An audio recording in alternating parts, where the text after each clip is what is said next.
essayer de briser un peu le tabou qui peut exister dans l'esprit des gens, car nous sommes des sans-abri. Je voulais dormir dehors avec mon petit garçon et j'étais vraiment très difficile pour moi.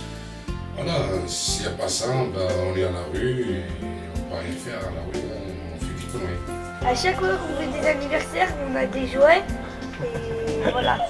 Je suis tout dire à l'assistance sociale et à ce moment je serais vraiment dégagée. C'est très important que vous apportez ce soutien indirect qui est un soutien moral.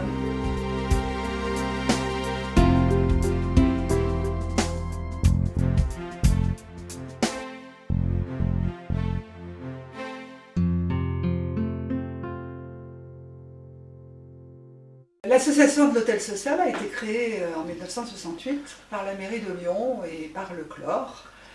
Et elle a évolué petit à petit. L'année dernière, nous l'avons relookée parce qu'il faut vivre avec son temps. Maintenant, cette association s'appelle l'ASSO. Nous avons été reconnus d'intérêt général en 2012.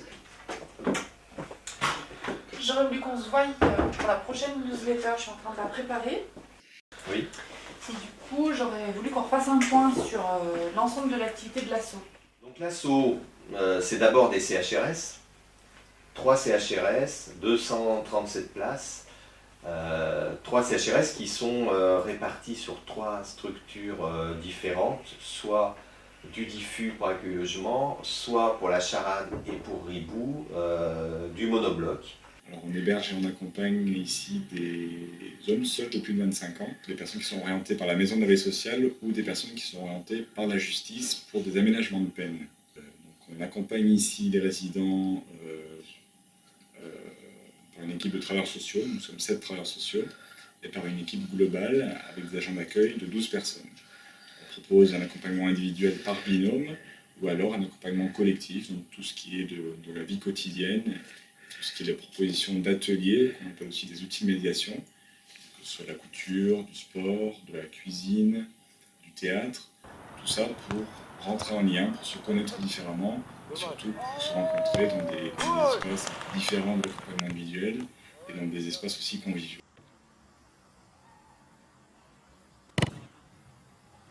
C'est un atelier très intéressant.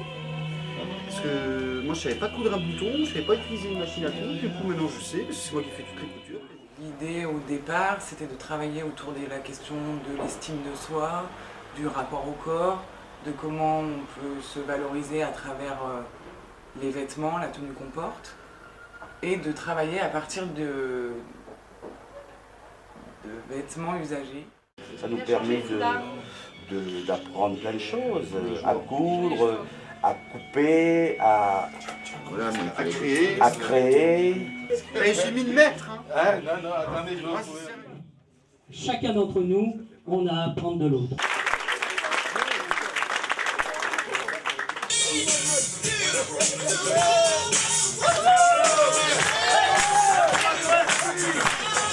J'espère que le spectacle vous a plu.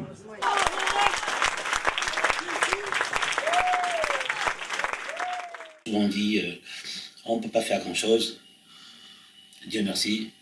Un jour, je suis tombé sur l'ASSO et voilà, j'en suis là. Et ça permet d'être un petit peu plus serein dans mon esprit pour repartir sur autre chose. J'espère bien, parce que je ne suis là que temporairement. Le nom de l'établissement, La Charade, c'est mon premier, mon deuxième, mon troisième, tout ça pour faire un tout qui dit qu'ici on prend en charge la globalité des problèmes que rencontre la famille. Des femmes qui sont en situation de séparation de couple, pour certaines suite à des violences conjugales, autres types de familles, des familles qui ont des difficultés dans leur relation éducative avec leurs enfants. Et puis, troisième catégorie de familles, des familles qui sont dans la précarité. Et c'est peut-être les familles qui aujourd'hui représentent le plus grand nombre de situations. Qu'est-ce qui aurait été intéressant à pouvoir faire en fait devant cette juge? Avoir du temps, qu'elle pose des questions? Voilà. Parce qu'elle ne nous a pas posé de questions qu'aux avocates et c'était juste ça. Donc il fallait qu'il nous laisse le temps de parler, de s'exprimer Dans votre situation, comme c'était pas très clair, la juge va décider dans l'enquête sociale. Donc ça, là, vous aurez enfin le temps de parler avec l'assistance sociale qui viendra faire l'enquête. Voilà. En tout cas, j'aurai vraiment le temps de me libérer parce qu'il y a quelque chose qui reste en moi là. J'ai pas pu le faire sortir. Donc, je vais tout dire à l'assistance sociale et à ce moment, je serai vraiment dégagée. Vous serez dégagée, puis surtout, je pense que l'intérêt, c'est que du coup, monsieur va aussi être entendu et chacun va pouvoir donner vraiment son avis sur la situation. Il y aura une réponse du juge fin avril. Fin avril, le 29, on attend toujours et avec impatience. Ça, c'est sûr. Et après, je ne sais pas si l'enquête, ça va se passer avant le 29 ou après. Là, je ne sais pas. Ce sera après. C'est-à-dire qu'il faut d'abord que la juge décide de l'enquête. Et après, si elle accepte cette enquête, à ce moment-là, ça va se faire au moment où vous aurez l'autre rencontre avec le juge pour décider si vous maintenez votre souhait du divorce. C'est juste pour moi, je ne fais pas pour lui, pas du tout. Je l'ai fait pour moi et pour mes enfants, bien sûr. Je fais pour moi. Alors après, c'est vrai que par contre, ce qui est intéressant, c'est que là, ce que vous expliquez, c'est-à-dire que vous commencez en intérim là, avec l'association AID, et c'est vrai que ce serait bien de profiter d'être ici pour faire cette formation qualifiante. Oui, tout à fait. Parce que là, vous aurez quand même le bénéfice de la crèche, notre aide de lieu ressources pour aider aux devoirs. Aux devoirs, voilà, oui. Préparer les examens, parce que c'est dur, voilà. Ça n'a pas temps plein. Oui, parce que là, vraiment... Avec les trois, c'est pas facile. La particularité d'Accueil Logement par rapport aux autres établissements, c'est qu'on accueille les couples et les couples avec enfants. Donc il y a tout un travail sur la parentalité. On fête les anniversaires. Amina, qu'est-ce que tu voulais dire? Mais ils vont rigoler sur moi. Non, tu m'as dit qu'il y avait quelque chose qui te plaisait, que tu trouvais là-bas quand tu arrivais dans les bureaux. Tu trouvais des dessins, des jouets et des dîners. Et aussi Accueil Logement, ils me payent à chaque mois le foot. C'est important. Et voilà, c'est bon, bravo! Joyeux anniversaire, Sophie. Joyeux anniversaire. Allez, la France. Il y a aussi, qui vient compléter la panoplie pour la charade et accueil logement dans une moindre mesure, c'est la crèche Prévert.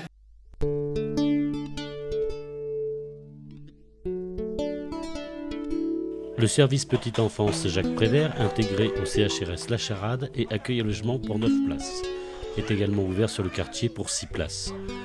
Un accueil en interâge de 3 mois à 4 ans, 6 ans pour les périscolaires.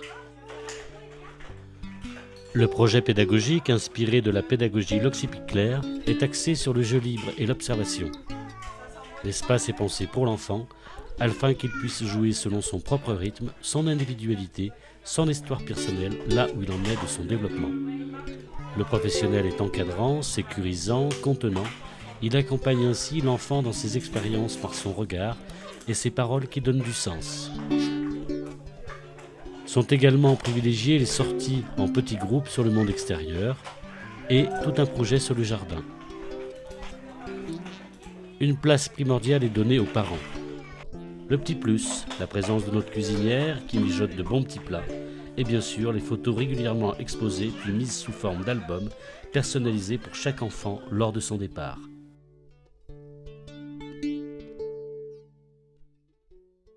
Sur ces structures d'hébergement permanentes, en fait, viennent s'ajouter, et se sont ajoutés les 3 derniers hivers, les villages mobiles, 200 places.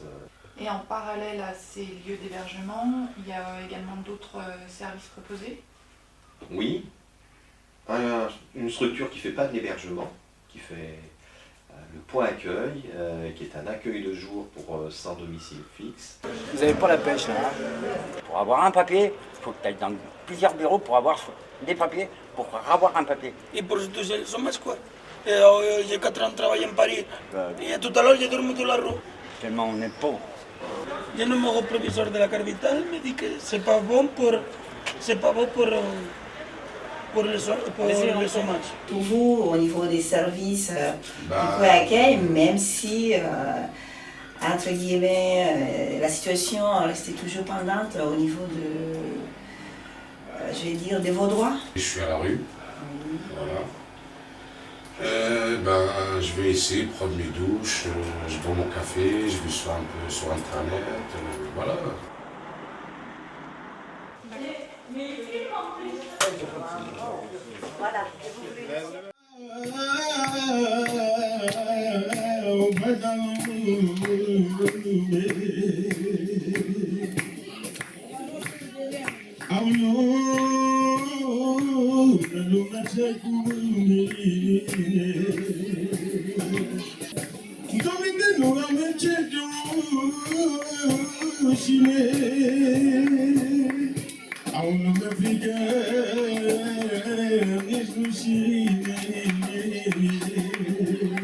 Merci. Bon, c'est dur au niveau de la vie. C'est maintenant grâce au niveau du service social qui m'ont aidé à venir ici au village mobile. J'espère que la suite mènera, la suite, et peut-être pour le futur. Espérons qu'on arrivera à s'en sortir derrière, qu'on aura un projet derrière l'avenir, et peut-être un vrai projet, et espérons que la vie soit meilleure pour maintenant, pour 2014. Les villages mobiles existent depuis maintenant 3 ans, en collaboration avec Domicile en ce qui concerne le bâti et l'ASSO pour ce qui concerne les salariés et le financement et la gestion pour les résidents. Ces villages mobiles ont vocation à accueillir des personnes qui sont sans abri. Ils sont orientés ici après avoir appelé régulièrement le 115 et que la MVS ait décidé de pouvoir leur permettre pendant quelques temps de se poser afin de retrouver un petit peu de sérénité et que l'on puisse avec eux travailler sur l'estime qu'ils peuvent avoir d'eux-mêmes.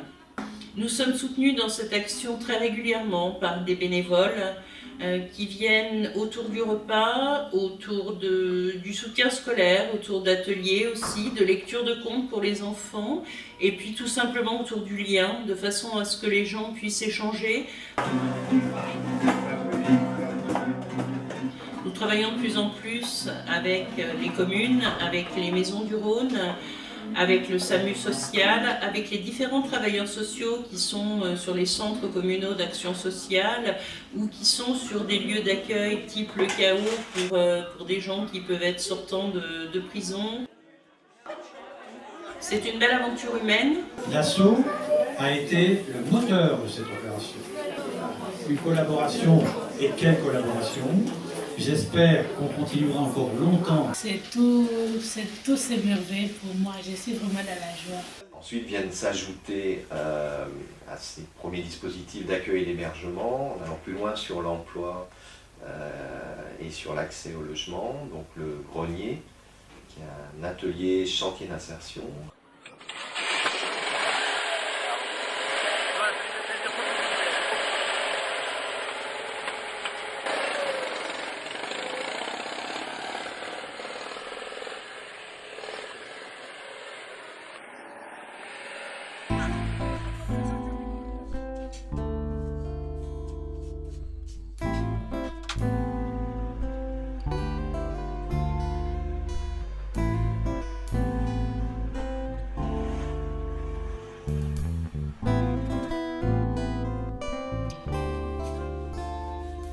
Je voulais te dire que je veux un emploi pour être à côté de toi, dans la société où nous sommes nés, toi et moi, et où j'ai hérité du sans-emploi. Je veux vivre sur la même marche que toi, celle de la liberté et de l'égalité. L'égalité des chances, l'égalité de mes chances. Au grenier, je me sens valorisée par un travail de qualité. Le beau passe dans mes mains tous les matins, et franchement, cela me fait du bien.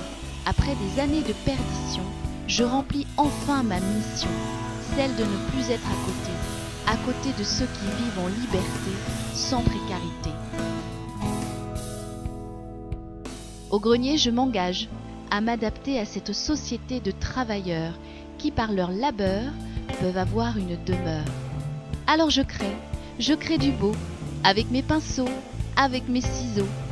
Bien accompagnée, je me ferai un chemin moins agité, plus ensoleillé. Je rêve enfin à un avenir plus serein. Je ne suis qu'au début du chemin, je le sais bien, mais aujourd'hui je peux envisager un demain. Et ça, ce n'est pas rien.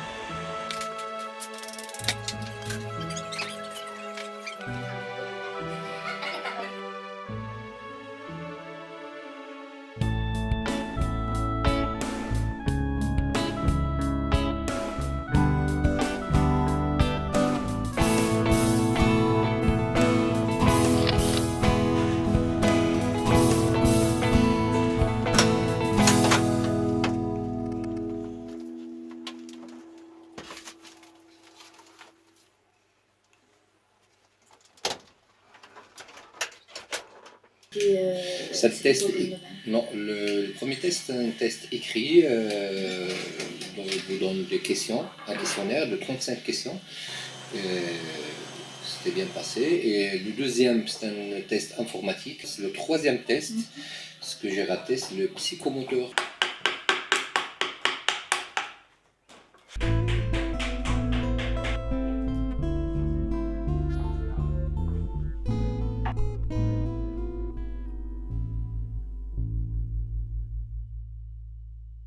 La dernière partie des activités de l'ASSO, c'est un accompagnement social lié au logement qui est réalisé par le service habité.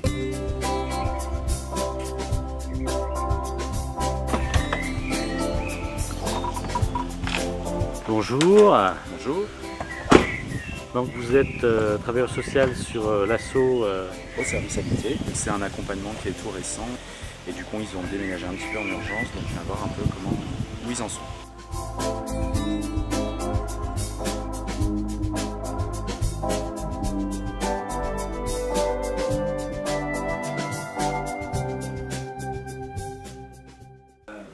À la préfecture, via la procédure qui s'appelle DALO. Et c'est le CIAL ensuite qui nous a mis un rapport avec Solar. Solar, à ce moment-là, que j'ai rencontré, m'a dit que, tenu compte de ma situation économique, de notre situation économique actuelle, il ne pouvait pas donc nous donner un bail, le bail directement, mais que ça se ferait donc via un bail glissant. Au niveau de ce qu'on a déjà pu travailler ensemble, qu'est-ce que vous retenez les points essentiels, qu'est-ce qu'on a déjà pu faire ensemble et surtout qu'est-ce qu'il nous reste à faire? Donc ça nous a permis donc de récupérer donc l'appartement ici. La gestion des établissements permanents de l'ASSO, c'est un budget d'environ 5 millions d'euros chaque année, dont à peu près 70% pour les 3 CHRS. À ce budget-là, on peut rajouter un budget de fonctionnement d'1 million d'euros pour l'intervention de l'ASSO en période hivernale pour l'hébergement d'urgence, ce qui nous fait pour l'année 2013 un budget de fonctionnement qui tourne autour de 6 millions d'euros. Les ressources que perçoit l'association des collectivités publiques et ses ressources propres lui permettent de présenter depuis plusieurs années des comptes à l'équilibre, ces comptes étant contrôlés et certifiés chaque année par un commissaire aux comptes. L'ensemble de ces structures associatives, bien sûr, s'appuie sur un fort appareil professionnel, 120 salariés en période hivernale. Ces 120 salariés autour du cœur de métier qui est l'accompagnement par des travailleurs sociaux de différentes formations qui œuvrent chaque jour pour l'accompagnement de ces publics. L'ASSO a adopté ces derniers temps une véritable stratégie de développement. C'est une vraie décision. Je crois que l'action sociale, qui est quand même notre champ d'intervention, est dans une période de grande transformation. Mais plus fondamentalement, je crois que c'est la société tout entière qui est en pleine mutation. Et bien sûr, nous sommes au cœur de ces enjeux sociétaux. C'est pourquoi nous devons agir. Il est vrai qu'actuellement, nous avons besoin de plus en plus de fonds. Et les financements, tout le monde le sait, sont toujours difficiles à obtenir. Nos bienfaiteurs ont la possibilité de venir nous voir. Les portes sont ouvertes et je les accueillerai avec grand plaisir.